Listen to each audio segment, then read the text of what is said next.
اعوذ باللہ من الشیطان الرجیم بسم اللہ الرحمن الرحیم السلام علیکم ورحمۃ اللہ وبرکاتہ۔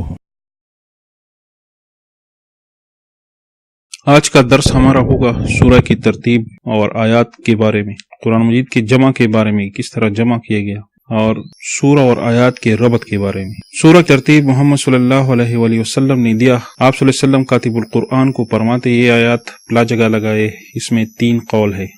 قول نمبر 1، یہ موجودہ ترتیب آپ صلی اللہ علیہ وسلم نے اس طرح مرتب کیا ہے اور لوح محفوظ میں بھی قرآن پاک اسی ترتیب سے ہے۔ دلیل اس پر ایک حدیث ہے، ترمذی، مشکات، ابو داود میں ہے۔ عبداللہ بن عباس رضی اللہ تعالیٰ عنہ نے عثمان رضی اللہ تعالیٰ عنہ سے فرمایا تھا، کیا وجہ ہے کہ آپ نے سورہ توبہ سورہ انفال کے بعد لکھی ہے اور بسم اللہ نہیں لکھی ہے؟ کیا وجہ ہے اس کی؟ تو عثمان رضی اللہ تعالیٰ عنہ نے فرمایا، آپ صلی اللہ علیہ وسلم ہمیں سورہ سکھاتے کہ یہ پلا جگہ لگاؤ، یہ پلا جگہ لگاؤ، اور اس کے بارے میں نہیں کہا، تو اس لیے میں نے ان دونوں میں اجتہاد کیا اور اس جگہ لگا لیا، کیونکہ دونوں میں جہاد کے واقعات ہے۔ اصل میں یہ حدیث کمزور ہے، اس میں ایک راوی کذاب ہے، سند اس کی کمزور ہے۔ شیخ ابن تیمیہ رحمۃ اللہ علیہ کے مطابق دقائق تفسیر میں ہے کہ اس کی وجہ یہ ہے کہ عبداللہ ابن مسعود کا قرآن جدا تھا، یعنی ترتیب اس کا جدا تھا، زید ابن ثابت کا جدا تھا، عثمان بن عفان کا ترتیب جدا تھا، ابی بن کعب کا جدا تھا۔ عبداللہ بن مسعود کا ترتیب ابن داود میں ہے کہ محمد صلی اللہ علیہ وآلہ وسلم میرے قرآن مجید کی ترتیب کے مطابق آپ صلی اللہ علیہ وآلہ وسلم رات کو تہجد فرماتے اور 20 سورہ تلاوت فرماتے، 10 رکعت میں 2 سورہ جمع فرماتے، سورہ دخان، عما یتساءلون، سورہ مزمل، سورہ مدثر، سورہ تکویر کو سورہ طور کے ساتھ ملایا تھا۔ یعنی یہی جو موجودہ ترتیب ہے اس طرح نہیں تھا، یعنی ترتیب اجتہادی تھا کہ سورہ بقرہ جہاں چاہو لگاؤ، یہ ہے قول اول۔ دوسرا قول یہ ہے ترتیب رسول اکرم صلی اللہ علیہ وسلم نے سکھائی ہے، احادیث میں سورہ بقرہ اور سورہ العمران مرتب سکھائے گئے، حامیم سورہ مرتب سکھائے گئے ہیں۔ اکثر جمع القرآن، قرآن مجید جمع کرنا پہلے وحی میں لکھائی نہیں تھی، جبرائیل علیہ السلام آتے، آپ صلی اللہ علیہ وسلم کو وحی فرماتے، آپ صلی اللہ علیہ وآلہ وسلم یاد کرتے۔ علم بھی اصل میں وہی ہے جو سینے میں ہو۔ احادیث پہلے لکھنا منع فرمایا گیا تھا، قرآن پاک کے وحی کو پھر آپ صلی اللہ علیہ وسلم نے اپنے کاتبین سے لکھنے کو کہا۔ گتے، ہڈیوں، درخت کے چالوں وغیرہ پر لکھا جاتا، کاغذ نہ تھا، آیات تقسیم تھے، کسی کے پاس 2 آیات تھے، کسی کے پاس 10 تو کسی کے پاس 20 وغیرہ۔ آپ صلی اللہ علیہ وسلم کی وفات کے بعد ابو بکر صدیق رضی اللہ تعالیٰ عنہ سے عمر رضی اللہ تعالیٰ عنہ نے فرمایا کہ قاری حفاظ فوت ہو رہے ہیں۔ مسلمہ کذاب کے ساتھ جھگڑے میں 70 قاری فوت ہوئے، ایسا نہ ہو کہ جنگوں میں قرآن کے حفاظ قرآن ختم ہو جائے، قرآن کریم کے ضائع ہونے کا خطرہ ہے، آئے اس کو جمع کریں۔ ابو بکر رضی اللہ تعالیٰ عنہ نے کہا، کس طرح ایسا کام جو نبی اکرم صلی اللہ علیہ وسلم نے نہیں کیا ہے، بدعت کا ڈر ہے۔ عمر رضی اللہ تعالیٰ عنہ دلائل سناتا رہا، جس کے ذریعے ابو بکر صدیق رضی اللہ تعالیٰ عنہ کے ذہن بھی کھل گیا کہ بات تو صحیح ہے۔ جب ابو بکر رضی اللہ تعالیٰ عنہ کو تسلی ہوئی تو زید بن حارث کو بلایا اور اسے ذمہ داری سونپی۔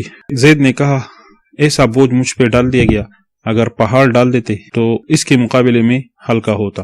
زید رضی اللہ تعالیٰ عنہ نے بھی کہا کہ مجھے بھی ڈر ہے، بدعت کا خطرہ ہے، بدعت سے ڈرتے کہیں بدعت نہ ہو جائے۔ ان کو بھی دلائل سنائے گئے، اسے بھی تسلی ہوئی۔ زید رضی اللہ تعالیٰ عنہ نے پھر مختلف کاغذوں اور ہڈیوں سے قرآن پاک کو جمع کرنا شروع کیا، جس کے پاس موجود تھا سب سے جمع کرایا، مگر اس میں قرات مختلف تھے۔ 2 دفعہ جمع ہو گیا، ایک تو آپ صلی اللہ علیہ وآلہ وسلم کے زمانے میں مختلف ٹکڑوں میں، ابو بکر صدیق رضی اللہ تعالیٰ عنہ کے زمانے میں قرآن پاک ٹکڑوں سے ایک جگہ جمع کیا گیا تھا اور محفوظ تھا۔ جب عثمان رضی اللہ تعالیٰ عنہ آئے تو آپ رضی اللہ تعالیٰ عنہ نے جب صحابہ کو مختلف جگہوں پر بھیجے تو قرات مختلف ہوتے۔ آپ صلی اللہ علیہ وسلم کے دور میں ایک مرتبہ حضرت عمر رضی اللہ تعالیٰ عنہ نے ایک شخص کو گلے سے پکڑا تھا جس کا قرات مختلف تھا۔ حذیفہ رضی اللہ تعالیٰ عنہ آئے اور عثمان رضی اللہ تعالیٰ عنہ سے کہا، یعنی اس کا تدارک پہلے چاہیے، یعنی اختلاف واقع ہونے سے پہلے اس مسئلے کا حل چاہیے۔ مختلف جگہوں میں لوگ جہاد میں لگے ہیں، کوئی روم میں تو کوئی پارس میں، ان کے قرات مختلف ہے، کوئی مالک یوم الدین تلاوت کرتا ہے تو کوئی مالک یوم الدین تلاوت کرتا ہے، کوئی کہتا ہے تمہاری قرات صحیح نہیں، کوئی کہتا ہے تمہارے صحیح نہیں۔ بہت ایسے قرات تھے جو مختلف ہے، غشاوہ یا غشوہ۔ پھر عثمان بن عفان رضی اللہ تعالیٰ عنہ نے زید بن ثابت رضی اللہ تعالیٰ عنہ کو بلایا اور ان کے ساتھ 4 اور بھی ساتھی کیے اور ان سے کہا کہ یہ قرآن کریم ایک قرات پر لکھا جائے جو قرات قریش کا ہے، کیونکہ ان کے لہجے میں ہی قرآن نازل ہوا ہے۔ تو زید بن حارث نے پھر دوبارہ قرآن پاک لکھا ایک قرات میں جو قرات آج ہے، اور 4 مصاحف بنائے اور مختلف علاقوں میں بھیج دیے، جسے مصحف الایمان کہا جاتا ہے، کہ اس کی تابعداری کی جائے، قرات اس کی طرز پر کرے۔ اور یہ عثمان رضی اللہ تعالیٰ عنہ کا بڑا احسان ہے، ورنہ 7 قرات تھے تو اب 7 قرآن ہوتے اور اختلاف اور جھگڑے ہوتے۔ ان قراتوں میں بھی جائز ہے مگر اختلاف نہ آئے۔ قرات کے اعتبار سے بھی قرآن پاک کے معنی میں کوئی فرق نہیں پڑتا، یہ ہے اعجاز القرآن۔ اب ربط کی بات کرتے ہیں۔ ربط 2 طرح سے ہے، ایک ربط آیات کے بارے میں، ایک ربط سورت کے درمیان۔ ربط بین الآیات ضروری ہے، آپ نے ترتیب اس طرح سے کہی ہے، اس میں ضرور حکمت ہے، راز ہے، اس میں ارتباط چاہیے، مگر اس ارتباط میں غلو یا زیادتی نہیں ہونی چاہیے، اس سے بچنا چاہیے۔ آپ نے یہ ترتیب دی تو اس کی حکمت نکالنی چاہیے کہ کیا وجہ ہے کہ یہ آیت اس آیت کے بعد لگائی ہے، کیا مناسبت ہے اس سے۔ عجیب گہرا علم ہے، اللہ رب العزت اسے نصیب فرماتا ہے جو قرآن پاک میں زیادہ مطالعہ کرتا ہے، پڑھتا رہتا ہے، اجتہاد کرتا ہے، تو یہ علم اسے نصیب ہوتا ہے۔ بعض یہود یا انگریزوں نے قرآن پاک پر مقالے لکھے ہیں، کسی نے کیا رائے دی ہے، کسی نے کیا رائے دی ہے، مختلف مطلب لی ہے، کہا ہے کہ زبردست کتاب ہے مگر بے ترتیب ہے۔ ایک انگریز نے قرآن پاک کا مطالعہ کیا، بار بار پڑھنے سے عظیم کتاب کی حکمت افشا ہوتی ہے۔ ربط بین الآیات بہت مہم ہے، شاہ ولی اللہ کے مطابق ہر جگہ ربط نہیں، ایسے آیات بھی ہے جہاں ربط نہیں ہے۔